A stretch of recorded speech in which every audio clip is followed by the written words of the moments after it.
Hey there! Ready to dive into a story that's practically hardwired into our cultural DNA? It's amazing how this text, written thousands of years ago, is still sparking debate and inspiring reflection today. We're tackling the Genesis creation story. It's deceptively simple, yet full of these layers of meaning that just beg to be explored. You know, the one with the 7 days, Adam and Eve, the whole shebang. But trust me, we're going beyond the Sunday school version here.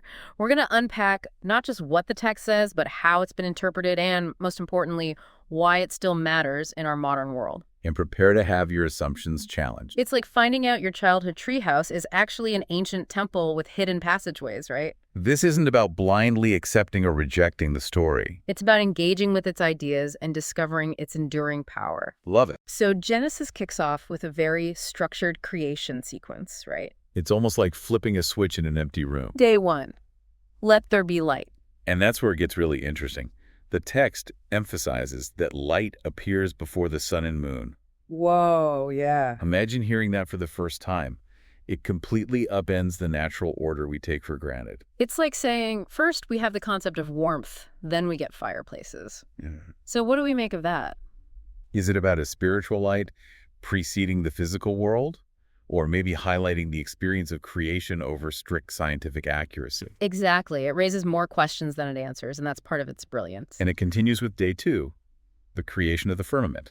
Now, this isn't just some archaic word. It represents how ancient people viewed the cosmos. They envisioned this kind of dome separating the waters above and below, like a cosmic snow globe. Okay, picturing the universe in a snow globe is definitely a new one. But it makes sense they didn't have telescopes and satellites. It makes you appreciate how our understanding of the world shapes how we interpret these stories and how those interpretations change over time. Precisely. And that sense of order, of things being meticulously put in place, continues throughout the creation account. Each day builds upon the previous, and at each stage, God declares it good. It's like this cosmic stamp of approval, right? But it also implies a standard, an ideal state of being. And that idea that there's a right way for things to be has had a profound influence, not just on religious thought, but on art, philosophy, even our ideas about government. Absolutely. And it gets even more fascinating when we look at how life emerges. First, the waters teem with creatures. Then birds fill the sky. It's not until day 5 that we get land animals, culminating with the creation of humans on day 6. It definitely makes them seem like the grand finale. Do you think it's significant that humans are the final act of creation? But it also raises questions about hierarchy. Are humans intended to be separate from, or even superior to, the rest of creation? We'll have to unpack that idea of dominion a bit later. We will. But before we move on to those thorny questions, it's important to remember that the Genesis story isn't happening in a vacuum. Ancient cultures around the world developed their own creation myths, and those stories reveal a lot about their values and how they understood their place in the universe. Okay, so we've got this whole order of creation culminating with humans. It's definitely more nuanced than the earlier acts of creation. But the part that always sends my brain into a spin is how Genesis describes our actual creation. It's like the ultimate VIP treatment. Instead of a simple "let there be," the text says, "Let us make man in our image." You can practically hear the echoes of that us throughout history. It sparked endless debate and interpretation. It's like suddenly it's not just a solo act anymore. Who is us? Is God having a chat with some divine design team? Or is it hinting at something more fundamental about the nature of God? That's the million-dollar question, isn't it? Some scholars point to the idea of a heavenly court. This idea, found in other ancient texts, that God is surrounded by these heavenly beings. Imagine a council of angels offering input on humanity's blueprints. Okay, now I'm picturing a boardroom in the sky. But even if it's not a literal meeting, that wording does suggest some kind of internal dialogue or deliberation within the divine, which is pretty mind-blowing. Yeah, absolutely. And then there's that phrase, "in our image." What does it actually mean for humans to be made in the image of God? It's a concept that's been interpreted and reinterpreted throughout history. It's not like we're talking about physical resemblance, right? Yeah. So what sets us apart? Is it our capacity for reason? Our moral compass? The ability to create art and music and, well, podcasts?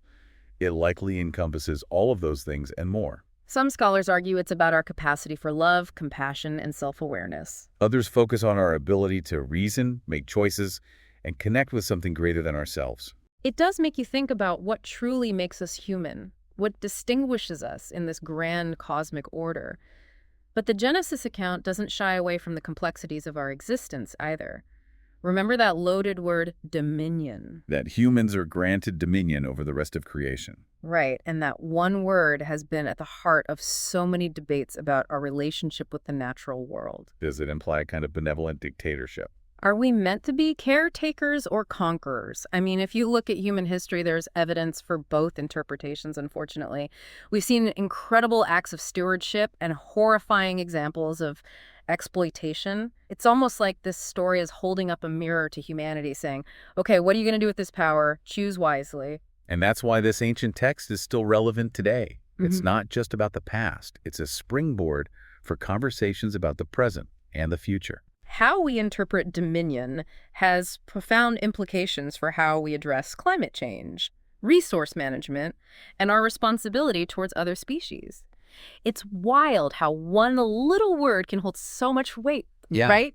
Dominion. It really makes you think. It makes you realize that even though we're talking about an ancient creation story, the questions it raises are anything but ancient. They're front and center in how we live today. Exactly. And that's a testament to the enduring power of this story. And it's not like we're hurting for origin stories, right? Right. We've got the Big Bang.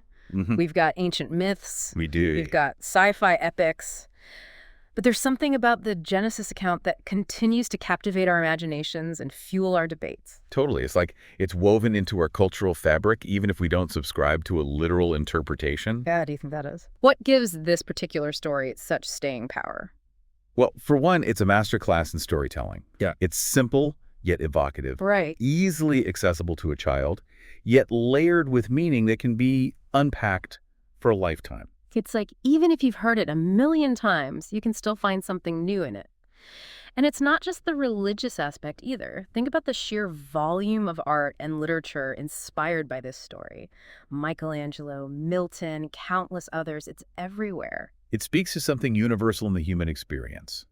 The longing for order in chaos, for purpose and meaning, for connection with something greater than ourselves. Those are themes that resonate across cultures and time periods. It's that classic search for meaning, right? Like, where did we come from? Why are we here? What's the point of it all? This story offers a framework for grappling with those big questions. And it does so in a way that invites ongoing exploration and interpretation. It doesn't provide all the answers. In fact, it raises even more questions than it answers. Yeah. Which is probably why we're still discussing it thousands of years later. It's like it plants these seeds of curiosity and then lets us wrestle with them. So if you're listening and thinking, yeah, Genesis, heard it all before, maybe it's time for a fresh look. Dive back into the story, but this time, look for the symbolism, the deeper meaning, the questions behind the answers. What if we treated it as a metaphor? What might it be trying to tell us about ourselves, about our relationship with each other and the world around us? That's the beauty of this text.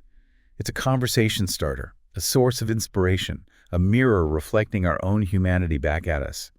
And those conversations, those reflections, are just as relevant and important today as they ever were. Couldn't agree more. Well, folks, there you have it, a deep dive into the Genesis creation story. Hopefully you're leaving with more questions than answers, a sense of wonder, and maybe a craving to revisit this ancient text with fresh eyes. Thanks for joining us on the deep dive, and until next time, keep exploring.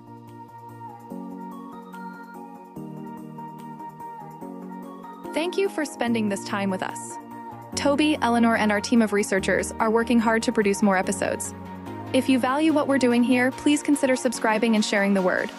Additionally, our podcast, RSS, and Patreon links can be found below. Listener support is what makes our work possible.